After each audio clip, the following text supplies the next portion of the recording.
சோத்திரம் ஆண்டவரே, சோத்திரம் ஆண்டவரே. அன்பும் இரக்கம் இந்த அன்பான தகப்பனுக்கு கோடான கோடி நன்றி செலுத்துறேன் ஆண்டவரே. இந்த ஜூமை நடத்துற பாஸ்டர் ஜான்சிங் ஆசீர்வத்து அவருடைய ஒவ்வொரு வார்த்தைகளும் நாங்கள் அதை கேட்டு எல்லாரும் அற்புதங்கள் செய்ய முடியும் என்பதை நாங்கள் அறிந்திருக்கிறோம் ஆண்டவர். எங்களுக்குள்ள ஜீவ தண்ணீர் விட்டு பாய்ந்து மற்றவர்களுக்கு நாங்கள் சுகம் அளிக்கிற வல்லமையை எங்களுக்கு தந்ததுக்காக கோடான கோடி நன்றி செலுத்துகிறேன் ஆண்டவரே. அப்பா, விசுவாசத்தோடு நாங்கள் செயற்பட நீர் உதவி செய்த இந்த புத்தகங்களை படித்ததால எல்லாத்தையும் நாங்க விசுவாசத்தினால் அறிக்கையிட்டு வெற்றி பெற்றுக்கொள்ள நீ செய்த உதவிக்காக நன்றி சொல்றேன். ஒவ்வொருவரையும் அடுத்து பாவிக்க வேண்டும் என்று இயேசு நாமத்தில் கேட்கிறேன் ஆண்டவரே. அப்பா, நாங்கள் வந்த நேரத்துல நாங்கள் எல்லாமே ஒன்றுமே எங்களுக்கு பைபிளை படிச்சும் சரியான அறிவில்லாமல் நாங்க இருந்தோம். இப்ப அறிவுகளை கூட்டி எங்களால் எல்லாவற்றையும் ப்ரே பண்ணி செய்ய முடியும் என்பதை நாங்கள் அறிந்ததுக்காக ஆண்டவரே, இந்த பாச செய்யற ஊழியங்களை நீர் ஆசீர்வத்து பெருக பண்ண வேண்டும் என்று இயேசு என்ற நாமத்தினால கேட்டு எல்லா துதி கனம் உமக்கே உண்டாக கர்த்தராகிய இயேசு கிறிஸ்து நாமத்தில் ஆமேன், ஆமேன், ஆமேன். ஆமென். Very good sister. பிரேயர்ல டெஸ்டிமனியே சொல்லிட்டாங்க. எல்லாராலும் அற்புதம் செய்ய முடியும் என்பதை அறிந்து கொள்ள தேவன் உதவி செய்தீர் என்று சொல்லி, அதான் என்னுடைய விருப்பம். எல்லாரும் எழுப்பினால்தான் எல்லா தேசத்தையும் சந்திக்க முடியும். ஆமா, நம்முடைய அப்போஸ்தலர் காலத்துல இல்லாத அநேக வசதிகள் இப்பொழுது வந்து விட்டன இல்லையா? ஏதாவது சொல்லுங்க, 1-2 வசதி. அப்போஸ்தலர்களுக்கு இல்லாத பலவிதமான எய்ட்ஸ், பலவிதமான வெப்பன்ஸ், பலவிதமான உதவிகள் நமக்கு இருக்கு. 1-2 சொல்லுங்க பார்க்கலாம். ஊழியம் செய்வதற்கு. சொல்லுங்க. என்ன சொன்னீங்க?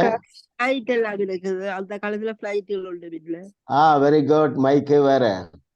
ஃளைட், இன்டர்நெட் வசதி எல்லாம் இருக்கு. இன்டர்நெட் வேற. Very good. Current, electricity. Yes, very good.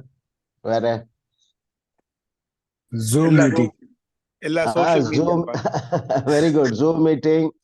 Zoom meeting இல்லைன்னா நம்மளா சந்திச்சிருப்போமா இல்லையா தெரியல. Very good. வேற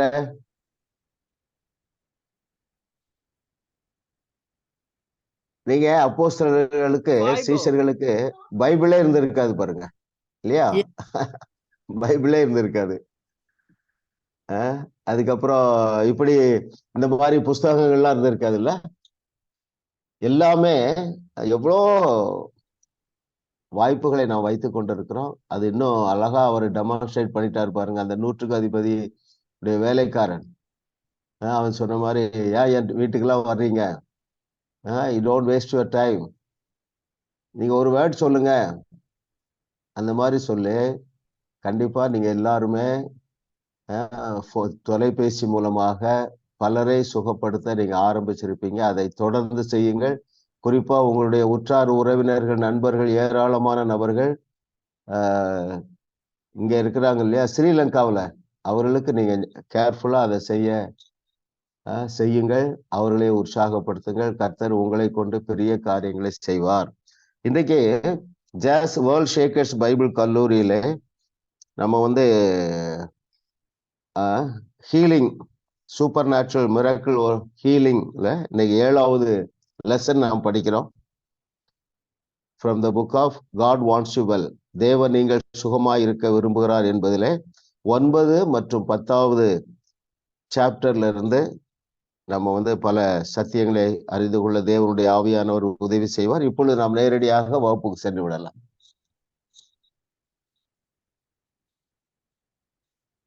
எல்லோரும் ரட்சிக்கப்பட வேண்டும் என்று தேவன் விரும்பினாலும் எல்லாரும் ரட்சிப்பை பெற்றுக்கொள்வதில்லை. இதற்கு ஒப்பான இன்னொன்று எழுதுக. Very good. கர்த்தர் நல்லவர். எஸ் சிஸ்டர் ஸ்டீஃபன், லிதியா சிஸ்டர் சொல்லுங்க.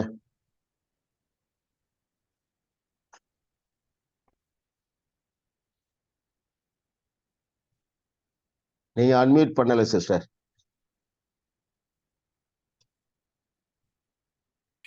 ரட்சிப்படைய எல்லாரும் பெற்றுக்கொள்வதில்லை. இதற்கு ஒப்பான இன்னும் ஒன்று எழுதுகிறார். அதே போல வியாதியிலிருந்து சுகப்படுவதும் எல்லாருடைய சித்தம்.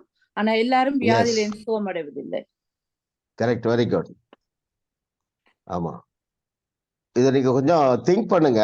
ஒரு வசனம் தீமோத்தேயுல சொல்லுகிறது, எல்லா மனிதரும் ரட்சிக்கப்படவும் சத்தியத்தை அறிகிற அறிவுக்கு வந்து சேரவும் அவர் சித்தமுள்ளவராய் இருக்கிறார் என்று வேதம் சொன்னாலும் எல்லாரும் ரட்சிக்கப்படலையே. அதே போலதான் எல்லாரும் சுகமாய் இருக்கிறதை தேவன் விரும்புகிறார் என்றாலும் எல்லாரும் சுகமடைவதில்லை. ஆனா நாம இதை ஒரு சாக்கு போக்காக எடுக்க வேண்டிய அவசியம் இல்லை. எனக்கு இந்த தீமோத்தேயுல எனக்கு அந்த வசனத்துல ரொம்ப பிடித்தமான பகுதி, ஆஹ் 2 காரியங்களே பவுல் அழகா எழுதுவார் தீமோத்தேயுக்கு. எல்லா மனிதர்களும் ரட்சிக்கப்பட்டு அது முதல் படி. 2வது படி என்னவென்றால் எல்லாரும் சத்தியத்தை அறிகிற அறிவுக்கு சேரும்படியாக அவர் சித்தம் உள்ளவராய் இருக்கிறார். அதை கண்டுபிடிக்க முடியும். கிடைச்சிட்டு பாருங்க. 1 தீமோத்தேயு 2வது அதிகாரம் 4வது வசனம். தேவனுடைய சித்தத்தை பவுல் அப்போஸ்தலர் எழுதி வைத்திருக்கிறாரு.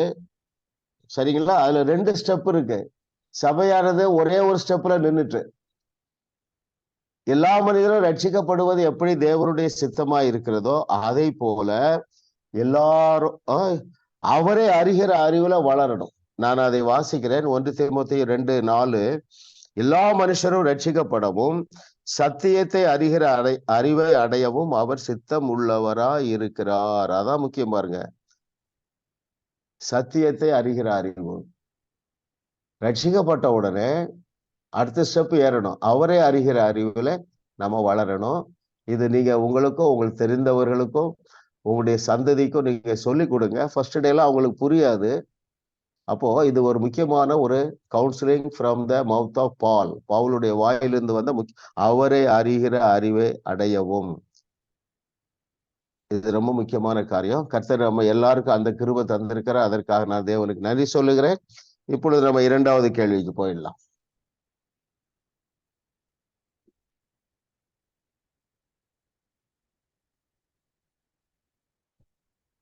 வியாதிக்கு விரோதமாக போராடுவதில் தேவ பிள்ளைகள் மந்தாரமாக காணப்பட காரணம் என்ன? Very good. மந்தமாக, அதாவது டல்லா இருக்காங்க இல்லையா? எப்படி? அதாவது எங்க போனாலும் என்ன பிரசங்கன்னா பாவத்துக்கு எதிர்த்து போராட ஒருவேளை சொல்லி கொடுக்குறாங்க. சரிங்களா? அது நிறைய காரியங்கள பிப்ளிக்கலா இல்லை. ஓகே, அது போட்டோம். ஏன் வியாதிக்கு விரோதமாக போராடுவது தேவ பிள்ளைகள் மந்தமாக இருக்கிறாங்க? அதற்கு காரணம் என்ன என்று கிரேஸ் ஜெயரஞ்சன் சிஸ்டர் சொல்லுங்க. நீங்க புரிஞ்சதே சொல்லலாம், புரிஞ்சிருக்கதே சொல்லுங்க. 77வது பக்கம் பாஸ்டர். தேவன் நீங்கள் வியாதியா இருப்பதை விரும்புகிறார் என்றும் அதற்கு ஒரு நோக்கம் இருக்கிறது என்றும் அதை ஏதோ காரணத்துக்காக கர்த்தர் அந்த சாத்தான் உங்களை நம்ப வைத்தால் அதன் பிறகு வியாதிக்கு விரோதமாக நீங்கள் போராடவே முடியாது. ஏனென்றால் அது தேவனுக்கு விரோதமான போராட்டமாகிவிடும். அந்த அளவுக்கு அந்த பிசாசுக்கு இயேசு கிறிஸ்து என்ன பேர் சொன்னாரு? பொய்யனும் பொய்க்கு பிதாவும். ஆமா, பொய்க்கு பிதான்னா என்ன அர்த்தம்னு நான் யோசிக்கிறேன்னா, அவனோடு சேர்ந்து பொய்யை போதிக்கிற அநேகரை அவன் எழுப்பிட்டான். அதான் பொய்க்கு பிதா. ஆமா ஆமா ஆமா ஆமா இல்ல. இப்படி அதுல நல்ல ஒரு பாயிண்ட் நீங்க என்னன்னா, இந்த மனநிலை இருந்தால் வியாதிக்கு விரோதமாக உங்களால விசுவாசத்தோடு ஜெபிக்க முடியாது, விசுவாசத்தோடு பேச முடியாது. ஒருவேளை தேவன் இதை அனுமதித்திருப்பாரோ, எனக்கு தந்து இதை திருத்த வர, இந்த ஒரு டவுட் இருந்தாலே உங்களுக்கு விசுவாசம் இருக்காது பாருங்க. அதைத்தான் எழுதுறாரு. கேள்வி என்ன? வியாதிக்கு விரோதமாக போராடுவதில் தேவ பிள்ளைகள் மந்தமாக காணப்பட காரணம் என்ன? ரொம்ப ஸ்லோவா இருக்காங்க. அந்த வியாதிக்கு ஏத்து நிற்கல. காரணம் என்னவென்றால் அழகாக சொல்லியிருக்கிறார் பாருங்க. நீங்கள் வியாதியா இருப்பதை தேவன் விரும்புகிறார் என்றும் அதற்கு ஒரு நோக்கம் இருக்கிறது என்றும் இப்படிலாம் சிந்திக்க வச்சுட்டான். இன்னொன்னு என்ன சிந்திக்க வைப்பா? அந்த பாஸ்டருக்கும் இந்த பிரச்சனை இருக்கு, அவருக்கும் என்னாச்சுது, வியாதி வந்திருக்கு, அவருக்கு குழந்தை பாக்கியம் இல்லை, இப்படி எல்லாம் டைல்யூட் பண்ணி விட்டுறான். கர்த்தருக்கு ஸ்தோத்திரம். நாம யாருமே அந்த பிசாசின் வலையிலே சிக்கவில்லை. சோ பிசாசுக்கு தைரியமாக எதிர்த்து நில்லுங்கள். அவன் நிச்சயமாகவே ஓடி போவான். கர்த்தர் நல்லவர். ஆனா பொதுவா என்னுடைய எக்ஸ்பீரியன்ஸ்ல பாத்தீங்கன்னா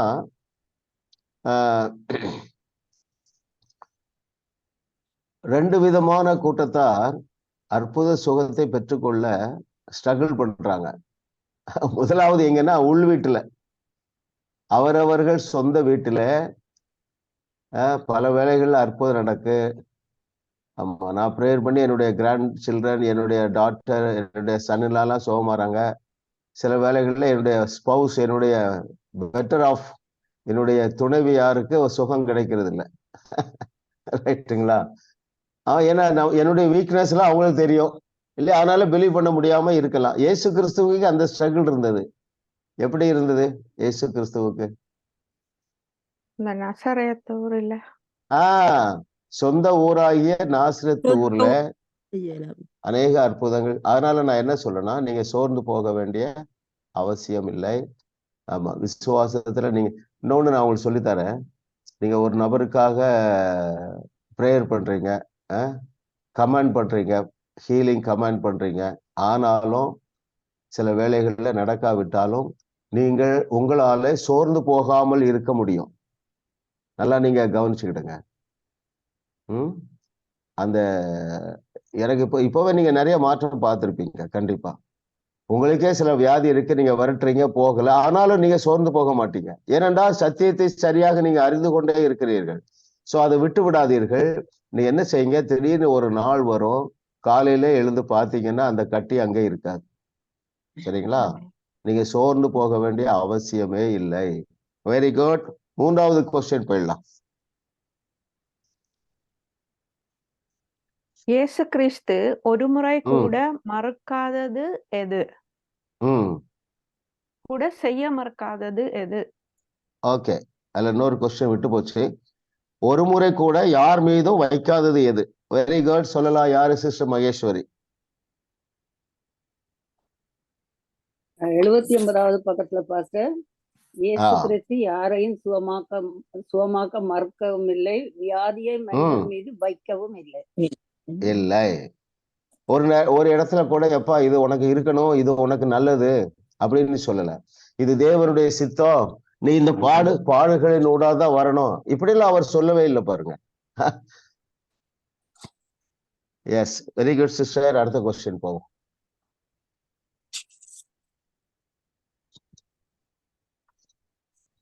தேவன் எதை கனப்படுத்துகிறபடியால் அநேகர் நரகத்திற்கு போகின்றனர்? Very good. கனகரத்னம் சிஸ்டரா? Yes sister.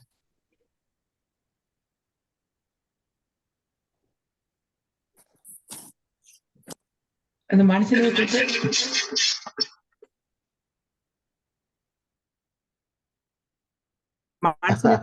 சித்தத்தை அவர் மதிக்கிறபடி.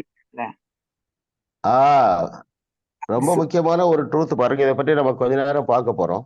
71வது பக்கத்துல மிடில் பேராகிராஃப்ல நான் உங்களுக்கு வாசிக்கிறேன். தேவனுடைய இறையாண்மையை சிலர் தவறாக புரிந்து கொண்டு தேவன் சகலத்தையும் தனது கட்டுப்பாட்டில் வைத்திருப்பதால் அவர் அனுமதிக்காமல் ஒருவரும் நோய்வாய்ப்படுவதில்லை என்று நினைக்கிறார்கள். வசனம் அப்படி போதிக்கவில்லை. தேவன் யாரையும் நரகத்துக்கு போக அனுமதிப்பதில்லை. நமக்கு அவர் கொடுத்திருக்கும் சுதந்திரமாக தேர்ந்தெடுக்கும் உரிமையை அவர் கனப்படுத்துகிறபடியால், அண்டர்லைன் பண்றவங்க இந்த 2 லைனை அண்டர்லைன் பண்ணலாம். நமக்கு அவர் கொடுத்திருக்கும் சுதந்திரமாக தேர்ந்தெடுக்கும் உரிமையை அவர் கனப்படுத்துகிறபடியால் அவர் அதை அனுமதிக்கிறார் என்று வேண்டுமானால் சொல்லலாம். ஆனால் அது அவருடைய விருப்பமோ வாஞ்சையோ திட்டமோ அல்ல. நாம் மனம் திரும்பி மறுபடி பிறக்கும்படி பலவிதமான தடைகளை நம் வழியில் தேவன் வைத்தாலும் இறுதி முடிவை நம்மிடம் விட்டு விடுகிறார். செஸ் விளையாட்டு காய்களை நகர்த்துவது போல அவர் நம்மை கட்டுப்படுத்துவது இல்லை. தனது வழியில் கர்த்தர் வைத்த மலைகள் போன்ற பெரிய தடைகளை எல்லாம் மீறித்தான் மனிதன் நரகத்துக்கு செல்லுகிறான். அதாவது அக்கார்டிங் டு ஹிஸ் சாய்ஸ், இது வேற யாருடைய வாழ்க்கையில நடந்தது பைபிள்ல?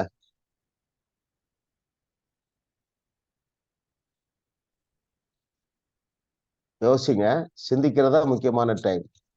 அதாவது சாய்ஸ், அதாவது தெரிந்தெடுக்கும் உரிமை மாத்திரமல்ல, பொறுப்பையும் நம்மகிட்ட கொடுத்துட்டாரு. ஆனா துவக்கத்துல இருந்தே பிரச்சனை. முதலாவது இந்த பிரச்சனை எங்க ஆரம்பிச்சது? ஏதேன் தோட்டத்துல. Very good.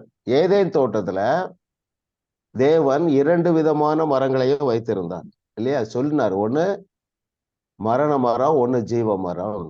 நீங்க என்ன செய்யுங்க? ஜீவ மரத்தின் கனியை புசியுங்கள் என்று சொன்னார். நம்முடைய முதல் பெற்றோரே அங்கே வஞ்சிக்கப்பட்டு விட்டார்கள். முதல் பெற்றோர் வஞ்சிக்கப்பட்டதற்கு அவர்கள் அறியாதிருந்த சத்தியம் என்ன? தேவர்கள் என்று அவர்களுக்கு முதலே தெரியும். அது அவர்கள் தேவனை போலதான் இருக்கிறார்கள் என்கிறத அறியல, உள்ள போகல, ஏற்றுக்கொள்ள ரெடியா இல்ல. அவருடைய ஆளுகை, அவருடைய சாயல். 26வது வசனத்தை ஒரு நாளும் மறக்காதீங்க. ஆதியாகமம் 1வது அதிகாரம் 26வது வசனம். நீங்க என்ன செய்யக்கூடாது? வாசிங்க யாராவது.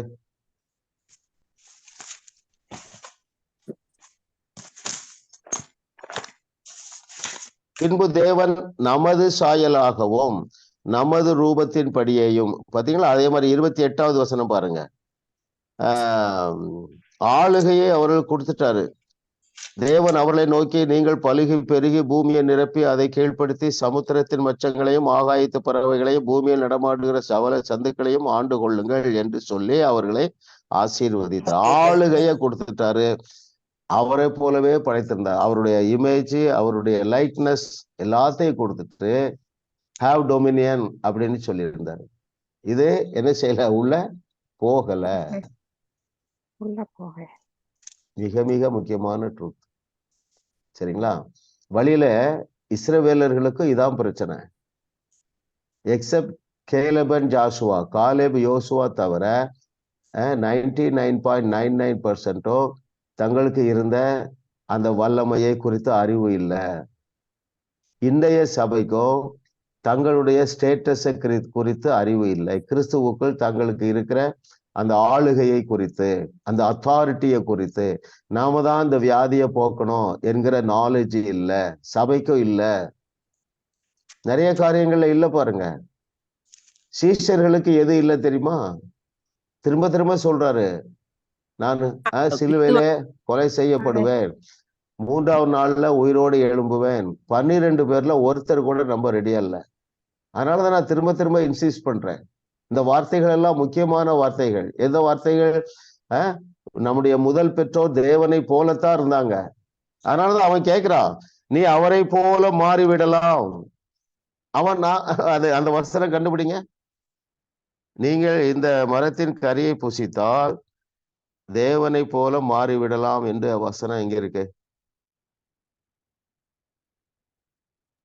ஆதியாகமம் 3:5.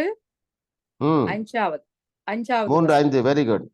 பாருங்க, நீங்கள் இதை புசிக்கும் நாளிலே உங்கள் கண்கள் திறக்கப்படும் என்றும் நீங்கள் நன்மை தீமை அறிந்து தேவர்களை போல இருப்பீர்கள் என்றும் தேவன் அறிவர். பாருங்க, ஏற்கனவே இவர்கள் தேவரை போலதான் இருக்கிறாங்க. அவன் என்ன சொல்றான்? நீங்க தேவரை போல மாறிடலாங்கிறான். ரொம்ப இம்பார்ட்டன்ட்டுங்க. இதை விட பல மடங்கு பெரிய ஸ்டேட்டஸ்ல நம்ம இருக்கிறோம். முதல் பெற்றோர் தேவனை போலத்தான் சிருஷ்டிக்கப்பட்டிருந்தார்கள். நாம் மறுபடி பிறந்த பொழுதே தேவர்களாக இருக்கிறோம் என்று யோவான் 10:34-35 இயேசு கிறிஸ்து சொல்றாருங்க. நம்மளாலே சீரியஸா எடுக்க முடியலையே. ரொம்ப ஒன்றும் பெரிய வித்தியாசம் இல்லை. பாருங்க, முதல் பெற்றோரை குறைவு சொல்றதுக்கு நமக்கு உரிமை இல்லைன்னு நினைக்க. அவர்கள் செய்த தவறை தான் இன்றைய சபையை செய்து கொண்டு வருகிறது. சீஷர்கள் செய்த தவறு. முன்னால நிற்கும் பொழுது கூட நம்ப பண்ணுங்க, இவர் உயிரோடு எழுந்த இயேசு கிறிஸ்து என்று சொல்லி. அப்போ நான் வார்த்தையை சீரியஸா எடுத்தா ஆளுகை செய்வோம். ஆளுகை என்றால் எல்லா பிரச்சனைக்கும் தீர்வு கொடுப்போம். இப்பொழுது பூமியிலே எல்லா பிரச்சனைகளுக்கும் தீர்வு கொடுக்கக்கூடிய அதிகாரமும் வல்லமையும் தேவனுடைய கரத்துல இல்ல, நம்முடைய கரத்துல தான் இருக்குது. அதனாலதான் அவர் சொன்னார், உங்களிடத்திலிருந்து ஜீவ தண்ணீர் உள்ள நதிகள் புறப்படும். இல்லையா?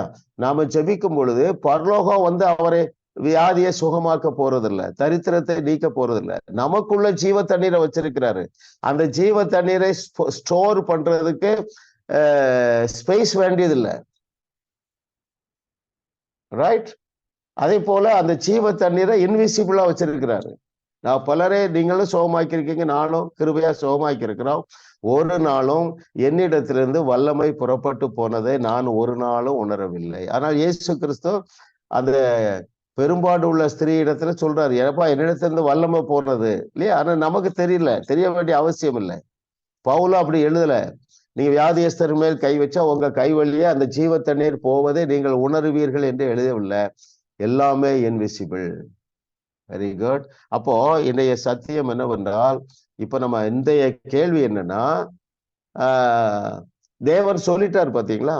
என்ன சொல்லிட்டாரு? எப்ப நீங்க தான் உங்க பிரச்சனையை தீர்த்துக்கணும், சரியா? நானா வந்து I want to enjoy the rest. நான் பிதாவினுடைய வலது பார்சத்துல உட்கார்ந்து நான் இளைப்பாற போறேன், எல்லா அதிகாரத்தையும் வல்லமையும் கொடுத்துட்டேன் என்று சொல்லுகிறதை நாம் சீரியஸாக எடுக்க வேண்டும். இல்லை என்றால் தேவன் வந்து என்ன செய்யறது இல்ல, அவர் வந்து ஜனங்களை விடுவிப்பதில்லை. விடுவிக்கும்படியான அந்த அதிகாரத்தையும் வல்லமையும் நமக்கு கொடுத்து விட்டார். இயேசு கிறிஸ்து ஏன் மனித அவதாரம் எடுத்தார்? இந்த கான்டெக்ஸ்ட்ல யாராவது சொல்லுங்க. ஏனென்றா வல்லமைய மனிதனுக்கு கொடுத்து விட்டதால, வல்லமையும் அதிகாரத்தையும் பூமியிலே, அதால அவர் மனிதனாக வர வேண்டி இருந்தது. மனிதனாக வர வேண்டிய அவசியம் ஏற்பட்டது. அப்ப பூமியிலே ஒரு காரியத்தை, பரலோகத்தை அப்படிதான் தேவன் டிசைன் பண்ணி வச்சிருக்கிறாரு. தேவர்களாக, அதாவது மறுபடி பிறந்த ஒவ்வொருவரையும் தேவர்கள் என்கிற ஸ்டேட்டஸ்ல வைத்து வச்சுட்டு, எப்பா உலகத்தை ஆசீர்வதிங்கிறாரு. அதனாலதான் உலகத்துக்கு உப்புங்கிறாரு, உலகத்துக்கு ஒளிங்கிறாரு. 115வது சங்கீதத்தை நீங்க அந்த யாராவது நம்பர் ஞாபகம் வச்சிருக்கிறீங்களா? அந்த வசனம், பூமியையோ தேவன் மனுபுத்திரனுக்கு கொடுத்தார். 115:16. 115:16. வானங்கள், யாராவது வாசிங்க.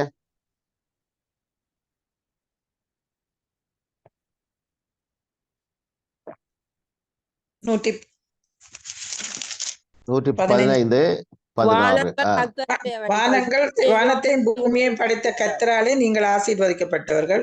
வானங்கள் கர்த்தருடையவைகள், பூமியையோ மனுபுத்திரருக்கு கொடுத்தார். அந்த லைன் அண்டர்லைன் பண்ணிடுங்க. 115:16 நீங்க அடிக்கடி கொஞ்சம் யோசிங்க, தியானிங்க, நம்பரை ஞாபகம் வச்சுடுங்க. பூமியையோ மனுபுத்திரருக்கு கொடுத்தார் என்று சொன்னால், பூமியை ஆசீர்வதிக்கக்கூடிய அதிகாரத்தையும் வல்லமையையும் ஆளுகையையும் மனுபுத்திரனுக்கு கொடுத்து விட்டார். சிலருக்கு உங்களுக்கு ஒரு கேள்வி வரும், அப்போ பிரதர் எல்லா பிரச்சனைக்கும் நாங்க தீர்வா? நிச்சயமாக தீர்வு. எல்லா பிரச்சனைக்கும் தீர்வு உங்ககிட்ட இருக்குங்கிறத நான் விசுவாசித்த நாள் முதற்கொண்டுதான் கர்த்தர் என்னை இன்னும் அதிகமாக பயன்படுத்துகிறார். பிரிந்து போன குடும்பங்கள், 11 ஆண்டுகள் பிரிந்து போன குடும்பங்கள் ஒன்றாக இணைகின்றன. சில வேளைகள்ல நீங்க ஒரு டவுட் வரும், இவ்வளவு பெரிய பிரச்சனை இருக்குதா, இது என்னால நான் வந்து கமெண்ட் பண்ண முடியுமா? நிச்சயமாகவே கமெண்ட் பண்ண முடியும், கமெண்ட் பண்ண வேண்டும். ஆமா, பூமியையோ நம்ம கையில கொடுத்துட்டாரு. அதாவது உங்க வீட்டு பிரச்சனை தீர்க்கிற அதிகாரத்தை உங்க வீட்டுக்கு கொடுத்துட்டாரு. சில வேளைகளில் நம்முடைய உள்ளு வீட்டுல, சொந்த வீட்டுல அற்புதம் நடக்க டிலே ஆறுறதுனால நீங்க வெளியே இருந்து மற்றவர்களை கமெண்ட் பண்ண சொல்றது வேதத்திற்கு ஒத்த வர்றதா, அது தப்பு இல்லை.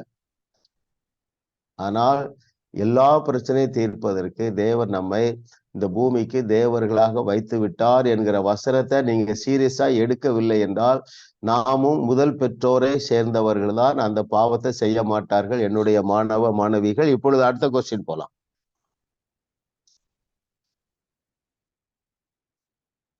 வியாதியை விரட்ட சோம்பல் படுகிறவர்கள் என்ன சொல்லி தப்பித்துக் கொள்கின்றனர்? Very good.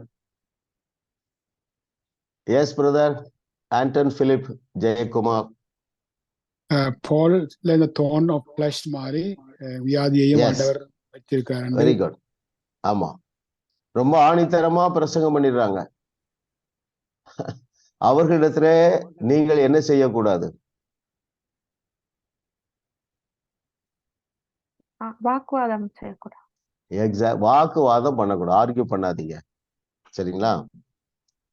அந்த 67வது பக்கத்துல வாருங்க. கேள்வி என்னவென்றால், வியாதியை விரட்ட சோம்பல் படுகிறவர்கள் என்ன சொல்லி தப்பிக்கொள்ளுகின்றனர் என்றால், ஃபர்ஸ்ட் பேராகிராஃப் மிடில் பாருங்க. பவுலின் சரீரத்தில் கொடுக்கப்பட்ட முள் ஒரு வியாதி என்பது ஒரு வசதியான சித்தாந்தம். அதாவது அப்படி சொல்வதற்கு உங்களிடமிருந்து எந்த முயற்சியும் தேவையில்லைல்ல. நீங்கள் உலக பிரகாரமாக வாழலாம், தேவனை தேட வேண்டிய அவசியம் இல்லை. ஒரு ஜெபத்தை பண்ணிவிட்டு நோயாளி சுகமடையவில்லை என்றால் இது பவுலின் மாம்சத்திலிருந்த முள் போல இருக்க வேண்டும்.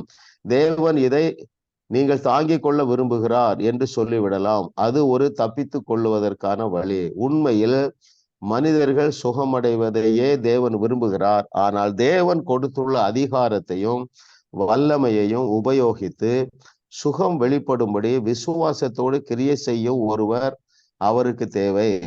அப்படி என்றால் இது நமக்கு ஒரு கடமை உணர்வை கொடுக்கிறது.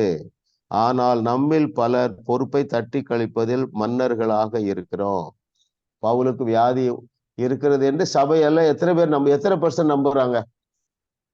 சுமாரா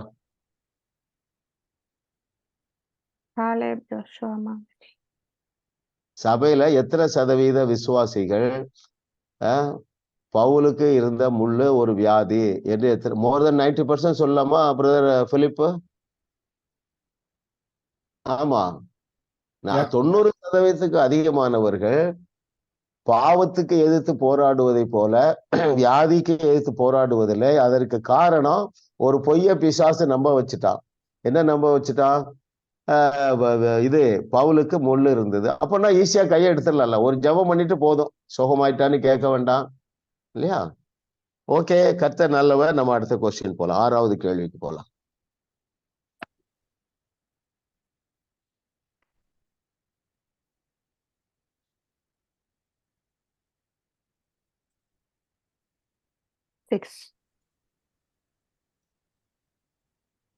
சிஸ்டர் கொஸ்டின் போடணும் நீங்க. Very good. நம்மை சீர்படுத்த எது மட்டும் போதும், எது தேவை இல்லை?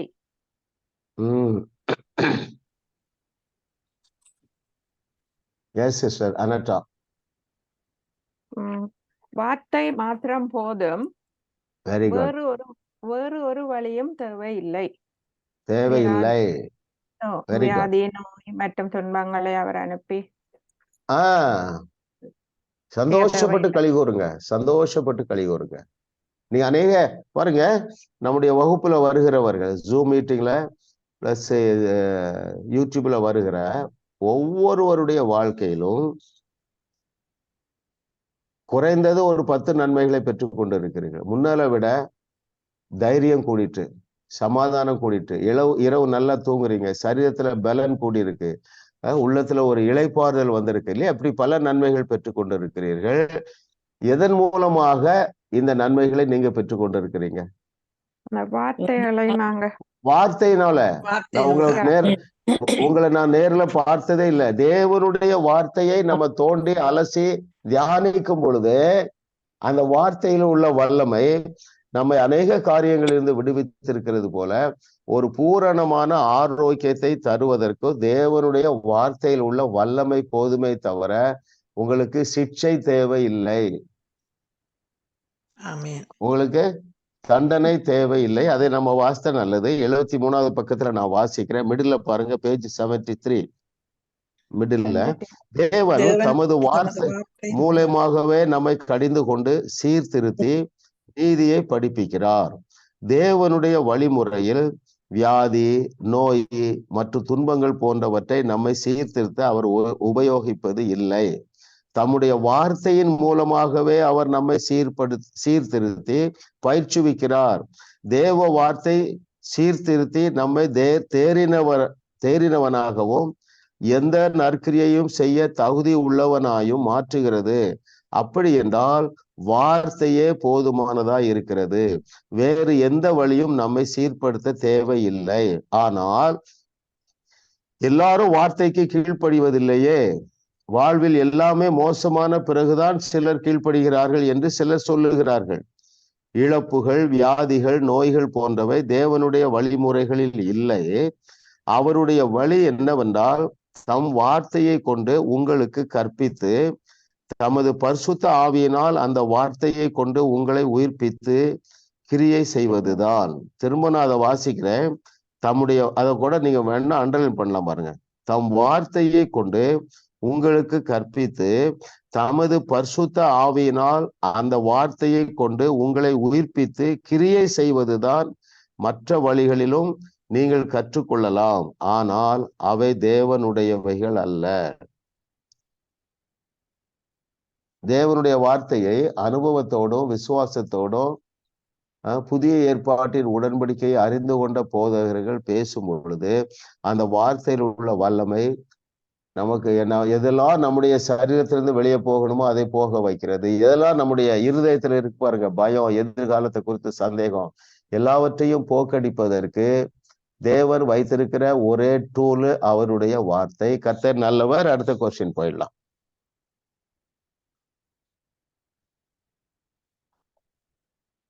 இவைகள் இரண்டின் மேல் நாம் விசுவாசம் வைப்பதினால் எல்லா ஆசீர்வாதங்களும் நமக்குரியவை ஆயிட்டு. நமக்குரியவை ஆயிட்டு. Very good. ஜபன் சிஸ்டர். 77ஆம் பக்கத்தில் கரெக்ட். கிறிஸ்துவுக்குள் சுகம் உட்பட எல்லா ஆசீர்வாதங்களும் இன்று நமக்குரியவை. Very good. எவைகள் இரண்டின் மேல் நாம் விசுவாசம் வைப்பதின். Very good. ஒண்ணு பாருங்க, அவ்வளவுதான். நல்ல தெளிவா இருங்க. கிறிஸ்துவின் மேலும் அவர் நமக்காக செய்தவைகளின் மேலும் வைக்கும் விசுவாசத்தால் கிறிஸ்துவுக்குள் சுகம் உட்பட எல்லா ஆசீர்வாதங்களும் இன்று நமக்கு உரியவை. சரிங்களா? பாருங்க, நான் அடிக்கடி சொல்லியிருக்கிறேன், என் செய்தியில கூட கேட்டிருப்பீங்க. சிலுவையில ஒரு பெரிய மாபெரும் எக்ஸ்சேஞ்ச் நடந்தது. அந்த எக்ஸ்சேஞ்சில் என்னெல்லாம் இருந்ததுன்னா, கிறிஸ்துவுடைய சுகம், கிறிஸ்துவுடைய சமாதானம், கிறிஸ்துவுடைய செழிப்பு, இது எல்லாமே அவருடைய சிரசில் இருந்து நம்முடைய சிரசில மாற்றப்பட்டு ஆயிற்று. நம்மிடத்துல இருந்த பயம், கவலை, வியாதி, தரித்திரம், ஏழ்மை, குழப்பம் எல்லாமே தூக்கி அவர் மேல வைக்கப்பட்டது. அதான் எழுதுற, அவர் நமக்காக செய்தவைகளின் மேல் வைக்கும் விசுவாசம். அடிக்கடி நீங்க ஞாபகம் வச்சுடுங்க. பல நாட்களை நம்ம பார்த்திருக்கோம் பாருங்க. இந்த 2 வசனத்தை சொல்லுங்க பார்ப்போம். தரித்திரத்தை அவர் சுமந்தார் என்று எந்த வசனம் சொல்லுகிறது? 1 பேதுரு 2:24. அது ஆரோக்கியம், அது நல்ல வசனம். அவருடைய தழும்புகளால் குணமானோம். 2 கொரிந்தியர் 8:9. எக்ஸாக்ட்லி. 2 கொரிந்தியர் 8:9 2 கொரிந்தியர் 9:8 நீங்க உள்ள ரூட் இன் ஆயிட்டுனா, உங்க மனதுல ரூட் ஆயிட்டுனா, வேர் கொண்டு விட்டது என்றால், எதற்காக தரித்திரர் ஆனார் என்றால் நம்மை ஐஸ்வர்யவன் ஆக்கும்படியாக. சரிங்களா? அது ஞாபகம் வச்சுடுங்க. இங்கதான் மேட்டர் இருக்கு. சிலுவையை பற்றிய ஒரு முழுமையான வெளிப்பாடு இல்லை இன்னைக்கு. பல வசனம் இருக்கு. சிஸ்டர் சொன்னாங்க, அவருடைய தழும்புகளால் குணமானீர்கள். அந்த தழும்புகளை அவர் சிலுவையில பெற்றார். அவர் எங்கே தரித்திரர் ஆனார்? சிலுவையிலே தரித்திரர் ஆனார். எங்கே பாவமானார்? சிலுவையிலே பாவமானார். அவர் பாவமானது, அவர் பாவமாகும் பொழுது என்ன எக்ஸ்சேஞ்ச் நடந்தது?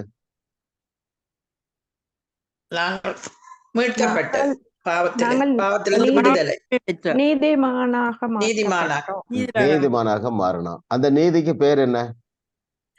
தேவநீதி. தேவநீதி. அந்த தேவநீதி எப்படி மட்டும்தான் வரும்? அவருடைய நீதி எப்பொழுதுதான் வரும்? நம்முடைய உழைப்பினால வருமா அல்லது விசுவாசத்தினால் மட்டும்தான் வருமா? விசுவாசத்தினால் மட்டும்தான் வரும். ரைட்? அதே கொஞ்சம் ஒருத்தர் வாசிங்க. 2 கொரிந்தியர் 5:21 முக்கியமான வசனம். பிசாசுக்கு நீங்க இடம் கொடுக்கவே மாட்டீங்க. ஒரு தவறு செய்துட்டீங்க, ஒரு பாவம் செய்துட்டீங்க, நீங்க குற்ற உணர்வு அடையாது இருக்க வேண்டும் என்றால் இந்த வகுப்பு சிஸ்டர் ஜெயா சிஸ்டர் ஆன்லைன்ல வைப்பாங்க, யூடியூப்ல திரும்ப ஒரு முறை பாருங்க. எஸ், 2 கொரிந்தியர் 5:21. நாம் அவருக்குள் தேவனுடைய நீதியாகும் படிக்கு பாவம் அறியாதவரை நமக்காக பாவமாக்கினார். இதுதான் சிலுவையில் நடந்த எக்ஸ்சேஞ்ச். இதைத்தான் எழுதுறாரு. அவர் நமக்காக சிலுவையில் செய்தவைகளின் மேலும் வைக்கும் விசுவாசத்தால் அவர் பாவமானார், அவர் சாபமானார். அவருக்கும் பாவத்திற்கும் எந்த ஒரு சம்பந்தமும் கிடையாது. நமக்கும் நீதிக்கோ எந்த சம்பந்தமும் கிடையாது. ஆனால் அவருடைய அனந்த ஞானம், that is his sovereign wisdom, அதான் நம்ம சிந்திக்கணும். இது நம்மளால ஏற்றுக்கொள்ள முடியல, ஆனா ஏற்றுக்கொண்டுதான் ஆகணும். ஏற்றுக்கொள்ள முடியும் எப்போ? களைய விதைக்காம இருக்கணும். நீ இதெல்லாம் செய்தால்தான் தேவனால் ஆசீர்வதிக்க முடியும் என்கிற பொய்யை மோர் தென் 90% நல்ல கிறிஸ்தவர்கள் நம்ப ஆரம்பிச்சாங்க. நான் ஏதாவது போராடி பெற வேண்டும். இல்லை அருமையானவர்களே, இயேசு கிறிஸ்துவையும் அவர் சிலுவையிலே செய்தவற்றையும் நீங்கள் தியானித்து கொண்டே இருந்தால், இப்போ பாருங்க 3 காரியம் பார்த்துட்டோம். ஒண்ணு ஆரோக்கியம், 1 பேதுரு 2:24. அடுத்தது செல்வம், 2 கொரிந்தியர் 8:9, 2 கொரிந்தியர் 9:8. மூன்றாவது தேவநீதி, 2 கொரிந்தியர் 5:21. நான் திரும்ப கூட சொல்றேன் பாருங்க, இதை குறிச்சு வச்சுட்டு தியானிங்க. உங்களுக்கு உங்க தரித்திரம் நீங்க வேண்டுமா, கடன் பிரச்சனை நீங்க வேண்டுமா, 2 கொரிந்தியர் 8:9, 2 கொரிந்தியர் 9:8. உங்கள் வியாதி நீங்க வேண்டுமா, 1 பேதுரு 2:24. நீங்கள் குற்ற உணர்வுல இருந்து வெளியே வர வேண்டுமா, 2 கொரிந்தியர் 5:21. அதுல நீங்க இதையும் கிளாசிஃபை பண்ணணும். எதை? 2 நீதி இருக்கு. நம்முடைய பிரயாசத்தினால், நம்முடைய ஜெபத்தினால், நம்முடைய பக்தியினால், நம்முடைய பரிசுத்தத்தினால் வர்ற நீதிக்கு பேர் என்ன? சுயநீதி. சுயநீதி. இன்னொரு பேர் சொல்லுங்க. சுயநீதி கரெக்ட். இன்னொன்னு மனித நீதி, ரைட்? ஆனா தேவன் எதிர்பார்க்கிறது என்ன நீதி? தேவநீதி. தேவநீதி. முதலாவது தேவனுடைய ராஜ்யத்தையும் அவருடையங்கிறதா முக்கியம். His righteousness, it comes only by faith. விசுவாசத்தினால் வராத யாவும் பாவமே இல்ல. ஆமா, நான் நல்லா ஜெபம் பண்ணிட்டேன், நல்லா பக்தியா இருக்கிறேன். அருமையானவர்களே, நீங்க இந்த லெவல்ல வந்துட்டீங்கன்னா அநேக பாவங்களிலிருந்து லகுவாக வெளியே வருவீர்கள். உங்களுடைய இருதயத்துல எதுக்குமே நான் ஒண்ணு அடிக்கடி சொல்ல விரும்புறேன். விசுவாசத்திற்கு முதல் விரோதி யாரு? அல்லது அவிசுவாசத்திற்கு அடையாளம் என்ன? பிரதான அடையாளம் குற்ற மனப்பான்மை, குற்ற மனசாட்சி. ஆமா சிஸ்டர் ஜெயா, மனசாட்சின்னு ஒரு புக் இருக்கு, நான் இப்ப காமிக்கிறேன். அது ரொம்ப தேவை.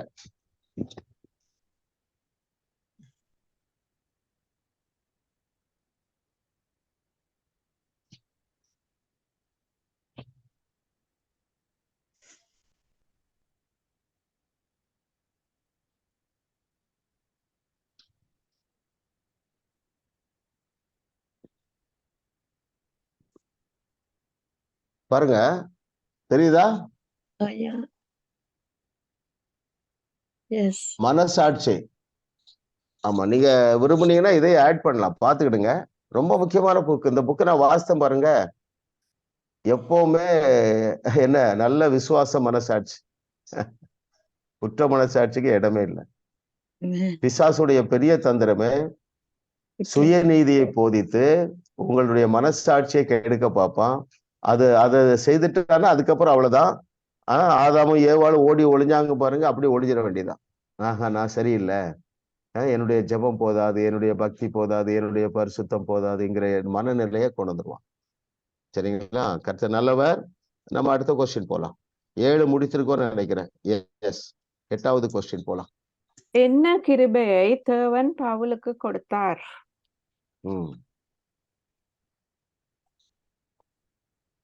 பாம் சிஸ்டர், என்ன கிருபையை தேவன் பவுலுக்கு கொடுத்தார்?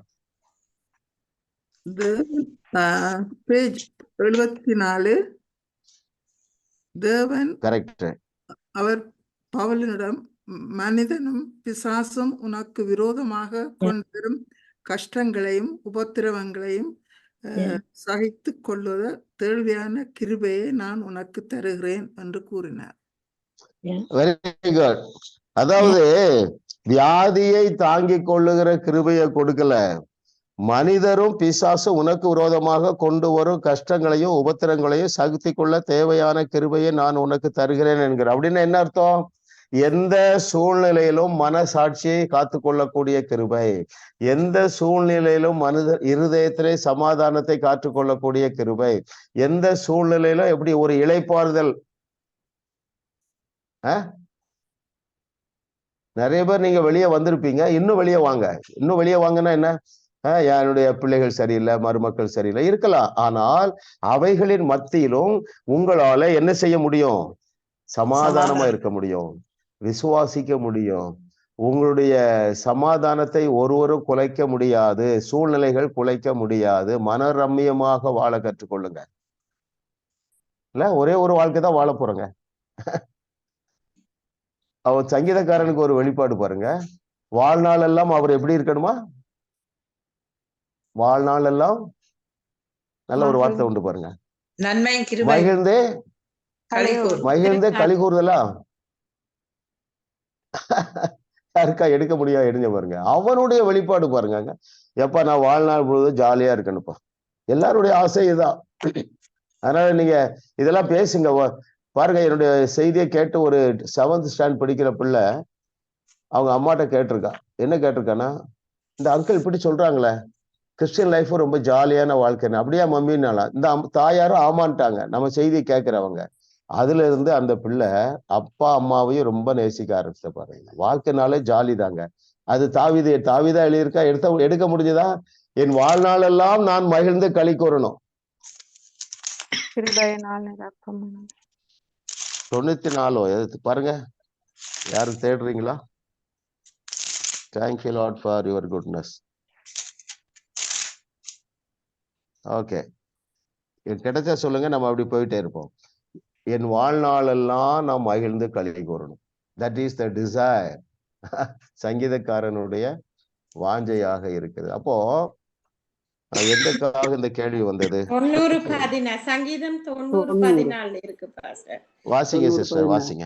நாங்கள் எங்கள் வாழ்நாள் எல்லாம் களி கூர்ந்து மகிழும்படி காலையிலே எங்களை எமது கிருபையினால் திருப்தியாக்கும். அதா பாஸ்டர், கரெக்ட். அதேதான். மோசேயுடைய ஜெபம். இப்படிலாம் நம்ம ஜெபிக்க ஆரம்பிங்க, பேச ஆரம்பிங்க. வாழ்நாள் எல்லாம் நான் ஜாலியா இருக்கணும்ப்பா. ரொம்ப சிம்பிள் இன்டர்பிரேஷன் உங்க பிள்ளைகள் சொல்லி கொடுங்க. ஏப்பா, நம்முடைய ஆண்டவர் வாழ்நாள் எல்லாம் நம்ம சந்தோஷமா மகிழ. என்னெல்லாம் வேர்டு யூஸ் பண்ற பாருங்க. ஒன்று வாழ்நாள் எல்லாம், இரண்டாவது களி கூறணும், மூன்றாவது மகிழணும். Very good. நீங்க மன மகிழ்ச்சியா இருப்பதே கர்த்தருக்கு பிரியம். கர்த்தருக்கு பிரியம். வாசிங்க 37:4 வாசிங்க. 37ஆவது சங்கீதம் 4வது வசனம்.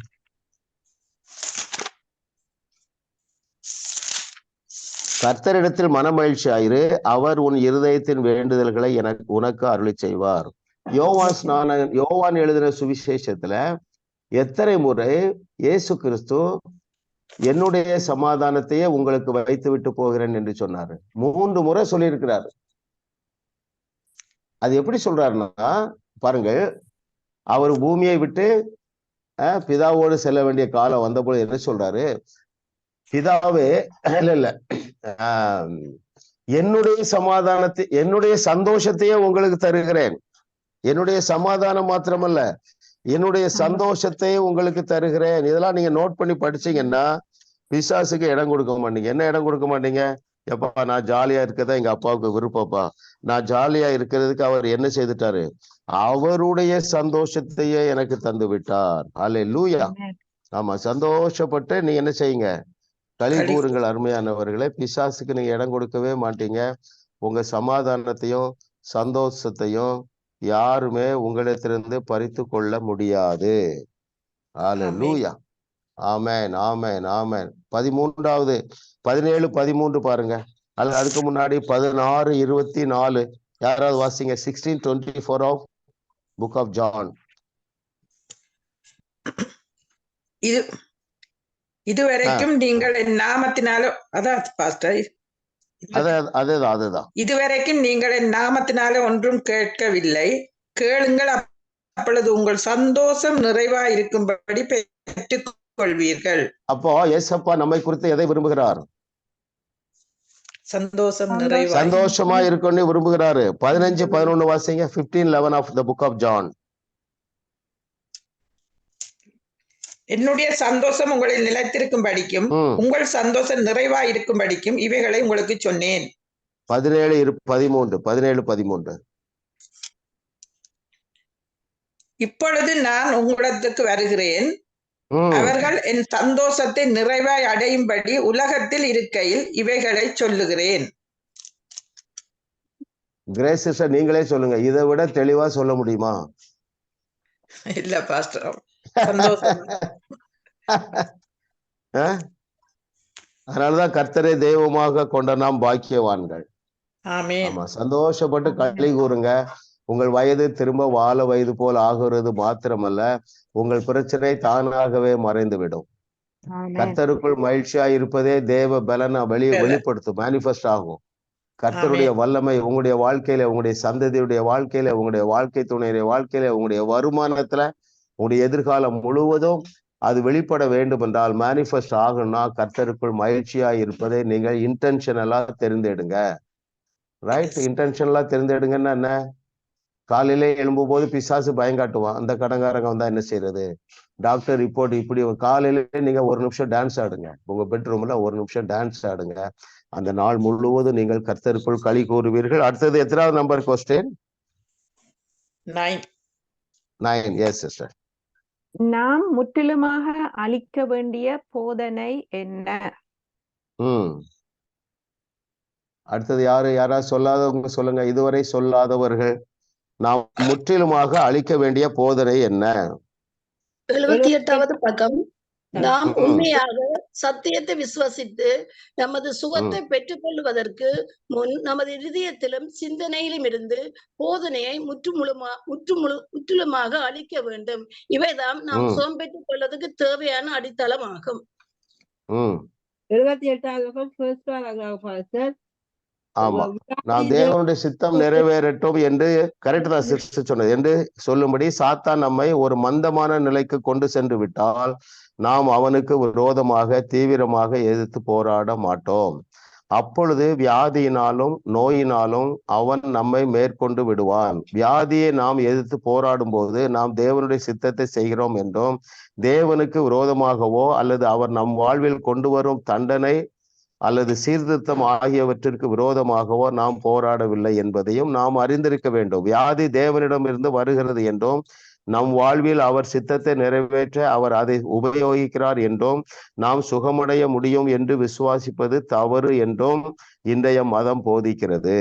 நாம் உண்மையாக சத்தியத்தை விசுவாசித்து நமது சுகத்தை பெற்றுக்கொள்ளுவதற்கு முன்பு நமது இருதயத்திலும் சிந்தையிலும் இருந்து இந்த போதனையை முற்றிலுமாக அழிக்க வேண்டும். இவைகள்தான் நாம் சுகம் பெற்றுக்கொள்ள தேவையான அடித்தளங்கள் ஆகும். அதாவது இது தேவனுடைய சித்தமா இல்லையா என்கிற பொய்யை ஊழியர்கள் விதைச்சிடுறாங்க. ஏன்னா அவர்களும் அதே ஸ்ட்ரகிள்ல போறாங்க. ஓகே, இப்ப எல்லாம் கிளியர் ஆயிட்டுன்னு நினைக்கிறேன். கர்த்தர் நல்லவர். கடைசி கொஸ்டின் போயிடலாம். எங்கே ஒளிந்து கொள்வதை நாம் நிறுத்த வேண்டும்? இதுவரைக்கும் பதில் சொல்லாத யாராவது சொல்லுங்க. எங்கே ஒளிந்து கொள்ளுவதை நாம் நிறுத்த வேண்டும்? நீங்க 75ஆம் பக்கம். நீங்கள் வியாதியா இருப்பது தேவனுடைய சித்தமல்ல, ஆகவே பவுலின் மாம்சத்தில் கொடுக்கப்பட்ட முள்ளுக்கு பின்னால் ஒளிந்து கொள்வதை நிறுத்துங்கள். Very good. கிளியர் ஆயிட்டா நம்ம எல்லாருக்கும்? இல்ல, அது கூட வாஸ்தவம். 75வது பக்கத்துல மேல பாருங்க, தேவனுக்காக பேசக்கூடிய சவுல்கள் அவர்களுக்குள் இருந்தார்கள், ஆகையால் பவுலுக்கு விரோதமாக கஷ்டங்களையும் துன்பங்களையும் கொண்டு வரும்படி ஏவப்பட்ட ஒரு அசுத்த ஆவிதான் அது. இந்த மாம்சத்தில் கொடுக்கப்பட்ட முள் பவுல் உயர்த்தப்பட்டு தேவனுக்கென்று உயர்த்தப்படுவதை தடுக்கும்படி அவரை விழ செய்வதற்காக சாத்தானால் அனுப்பப்பட்டதாகும். இவை தேவனுடைய முழுமையான வேத வார்த்தையோடு முழுமையாக ஒத்து போகக்கூடிய வல்லமையான சத்தியங்கள் ஆகும். நீங்கள் வியாதியாய் இருப்பது தேவனுடைய சித்தம் அல்ல. ஆகவே பவுலின் மாம்சத்தில் கொடுக்கப்பட்ட முள்ளுக்கு பின்னால ஒளிந்து கொள்ளுவதை நிறுத்துங்கள். சாக்கு போக்கு சொல்லாதீங்க. ரைட்? கர்த்தர் நல்லவர். அருமையானவர்களே, ஆமா. ஒருவேளை பாருங்க, ஒருவேளை ஏஜ் நிமித்தமால ஒரு சில பலவீனங்கள் இருந்தால் நீங்க சோர்ந்து போகாதீங்க. சரிங்களா? அதே நான் சொல்ல விரும்புறேன். ஏன்னா நம்ம மனநிலை அப்படி ஆயிடுச்சு. எங்க அம்மாவுக்கு சர்க்கரை வியாதி இருந்தது, எனக்கு வந்துட்டு. அந்த மனநிலையை மாத்தணும். இல்ல, இது காட்ஸ் பிளான் கிடையாது. அப்ப என்ன செய்யணும்? நீங்க உண்மையாகவே சில வியாதியோடு நீங்கள் இன்னும் வாழ்ந்து கொண்டு இருக்கிறீர்கள் என்றால் இந்த புஸ்தகத்தை திரும்ப திரும்ப படிக்கலாம். விசுவாசியின் அதிகாரத்தை திரும்ப திரும்ப படிக்கலாம். நாவிலே உள்ள அதிகாரத்தை திரும்ப திரும்ப படிங்க. உங்கள் வியாதிகள் தானாகவே மறைந்துவிடும். அதே வேளையில மெடிசன் மூலமாக சுகமாக்குவது பாவம் அல்ல. எப்படியாவது நீங்க சுகமா வாழுங்க, அவ்வளவுதான். சரிங்களா? ஆமா, குற்ற உணர்வுக்குள்ள போகாதீங்க. கர்த்தர் நல்லவர். அவர் மகா பெரிய காரியங்களை செய்வார். நம்ம ஜெபித்து முடிச்சுட்டு அதுக்கப்புறம் டிஸ்கஸ் பண்ணலாமா சிஸ்டர்? இல்ல வேற ஏதாவது சம்பந்தப்பட்ட இந்த கேள்விக்கு உள்ள சம்பந்தப்பட்டது அல்லது டெஸ்டிமனி? Yes sister. ஒரு டெஸ்டிமனி ஒன்று இருக்கு ஸ்ரீலங்கால இருந்து. சொல்லுங்க. சொல்லுங்க. அவங்க கனெக்ஷன்ல இருக்காங்களா? நிக்கிறாங்க. பதில் சொல்லவா? எஸ், சொல்லுங்க. நவோமி சிஸ்டர் சொல்லுங்க, எப்படி இருக்கீங்க? சொல்லுங்க உங்க சாட்சி. ஸ்ரீலங்கால சலோமி. ஓகே. கர்த்தருடைய பரிசுத்த நாமத்துக்கு ஸ்தோத்திரம். நான் இந்த பாடத்துக்கு வந்த நாள் தொடக்கம் இந்த ஜெபத்திலே ஒரு மாற்றம். எப்படி ஜெபிக்க வேண்டும் என்று நன்றாக கற்றுக்கொண்டேன். அதன் நிமித்தமாக எனது மகள் வேலைக்கு போகும்போது எனது மகளின் தலையில் கை வைத்து எனது மகள் வேலைத்தளத்திலே நல்ல பதவி உயர்வா, எல்லாரிலும் பார்க்க நல்ல பதவி உயர்வாக இருப்பார் என்றும் அவருடைய சம்பளம் அவர் எல்லாரிலும் பார்க்க அதிகமாக கூட பெறுவார் என்றும் நான் ஒவ்வொரு நாளும் ஜெபிப்பேன். என்னுடைய ஜெபத்தை கேட்டு தேவன் இந்த கிழமை என்னுடைய மகளுக்கு நல்ல பதவி உயர்வையும் நல்ல சம்பள உயர்வையும் கொடுத்த என் தேவாதி தேவனுக்கு நான் நன்றி செலுத்துகிறேன். Very good. ஆமா, அப்ப நீங்க உங்க பிள்ளைகள், மருமக்கள், பேர பிள்ளைகளுடைய பதவி உயர்வுக்காக பேசுங்க, பிளஸ் பண்ணுங்க. ரைட்? உங்களுடைய விசுவாசத்தின் அளவுக்கு பிளஸ் பண்ணுங்களேன். உங்களாலே இயேசு கிறிஸ்துவை போல, பவுலை போல விசுவாசிக்க முடிஞ்சதுன்னா நீங்க என்ன சொல்லணும்? சாமுவேல் தாத்தா என்ன சொன்னாரு? ஆடு மேய்க்கிறவனை நீ அரசன் ஆவான்னு சொன்னார். அதே போல நீங்க என்ன சொல்லலாம்? கால் வைக்கிற தேசத்தையே கொடுக்கிறவர், அருமையான மகனே, உனக்கு நீ வேலை செய்யற கம்பெனியே உனக்கு தருவார் என்று சொல்லக்கூடிய அளவுக்கு உங்களுக்கு விசுவாசம் இருந்தால் அந்த ப்ரொமோஷனை பேசுங்க. ஐயோ, அந்த அளவுக்கு என்னால விசுவாசிக்க முடியவில்லை என்றால் நீங்க சொல்லுங்க, 90 நாள்ல உன்னுடைய சேலரி டபுள் ஆகுது என்று நீங்க பேசுங்க. இது எல்லாராலும் முடியும். ஆமா, நான் பல இடத்துல சொல்லியிருக்கிறேன். கர்த்தர் எல்லா இடத்துலயும் நிறைவேற்றி இருக்கிறேன். உன் சேலரி டபுள் ஆகுது, உன் சேலரி ட்ரிபிள் டைம்ஸ் ஆகுது, உனக்கு ஒரு ப்ரொமோஷன் வருது. இப்படி நீங்கள் உங்கள் பிள்ளைகளை பிளஸ் பண்ணுங்க. அது லேசான காரியம். ஃபர்ஸ்ட்ல ஒரு முறை 2 முறை சொல்லும் போது பிசாசு ஒரு நர்வஸ், ஒரு இதை தருவான், ஒரு நெருடல் தருவான், டிஸ்டர்பன்ஸ் தருவான். அவனை மிதிங்க. இல்ல, ஆட்டு இடையனை அரசனாக்கின தேவன் எனக்குள்ள இருக்கிறாரு, மகிமை நம்பிக்கையா இருக்கிறார், என்னுடைய நாவல சூப்பர் நேச்சுரல் பவர் தந்திருக்கிறாரு. சாமுவேல் தீர்க்கதரிசிக்கு இருந்ததை விட பெரிய பவர் நமக்குள்ள இருக்கு. நாம் யாவருமே அருமையானவர்களே சாமுவேல் தீர்க்கதரிசியை விட மேலானவர்கள். யாராவது சொல்ல முடியுமா?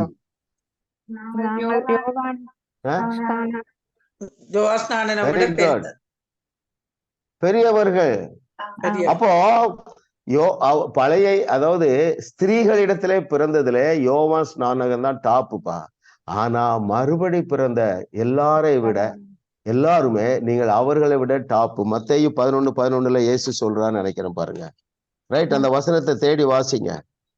கர்த்தர் அதைத்தான் மத்தேயு 11:11 ஸ்திரீகளிடத்திலே பிறந்தவர்களில் யோவான் ஸ்நானனை பார்க்கிலும் பெரியவன் ஒருவனும் எழும்பினதில்லை, ஆகிலும் பரலோக ராஜ்யத்தில் சிறியவனாய் இருக்கிறவன் அவனிலும் பெரியவனாய் இருக்கிறான் என்று உங்களுக்கு மெய்யாகவே சொல்லுகிறேன். நம்ம இப்போ பரலோக ராஜ்யத்துல வந்துட்டோம். கொலோசேர் 1:13 இருளின் அதிகாரத்திலிருந்து அவருடைய அன்பின் குமாரனுடைய ராஜ்யத்துக்குள்ள வந்துட்டோம். ஆகையினால பழைய ஏற்பாடு தீர்க்கதரிசிகள் எல்லாரை விட நாம் டாப்ல இருக்கிறோம். அல்லேலூயா.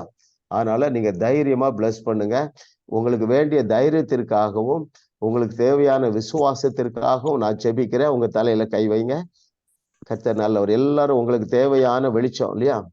ஆமா, நான் சொன்னா அது அப்படியே நடக்கும். என் பிள்ளைய ஆசீர்வதிச்சா அவன் அந்த கெட்ட பழக்கத்துல இருந்து வெளியே வருவான். குடும்பத்துல நல்ல சமாதானம் வந்துடும். என் பேர பிள்ளைகள் படிப்புல எப்பொழுதுமே டாப் ரேங்கர் தான். அப்படிலாம் சொல்லுவதற்கு அன்பின் பிதாவே உமக்கு நன்றி ஆண்டவரே.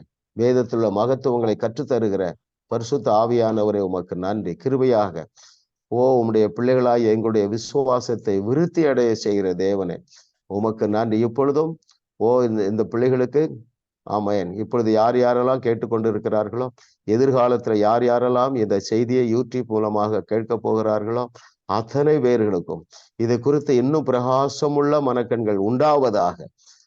இயேசு சொன்ன வார்த்தையை விசுவாசிப்பார்களாக. யோவான் ஸ்நானகனை விட நாங்கள் பெரியவர்கள் என்கிற இயேசுவின் வார்த்தையை இவர்கள் ஏற்றுக்கொள்ளுவார்களாக. அவிசுவாசத்தை கொண்டு வர்ற பிசாசு அப்பாலே போ சாத்தானே.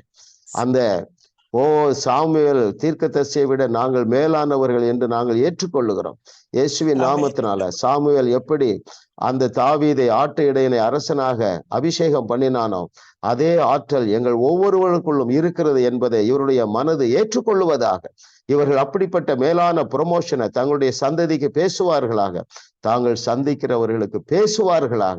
தன்னுடைய கணவன் மீது தன்னுடைய மனைவி மீது பேசுகிறார்கள். Promotion after promotion, increase after increase, இந்த நேம் ஆஃப் ஜீசஸ். அப்படிப்பட்ட ஒரு தைரியத்தையும் விசுவாசத்தையும் இப்பொழுதே நீர் இவர்களுக்கு இம்பார்ட் பண்ணுகிறதுக்காக, ஊட்டுகிறதற்காக உமக்கு நன்றி. இன்னும் கர்த்தாவை இவர்கள் விசுவாசத்தில் விருத்தி அடைவார்களாக. இயேசுவின் நாமத்தில் பிதாவே, ஆமென், ஆமென், ஆமென்.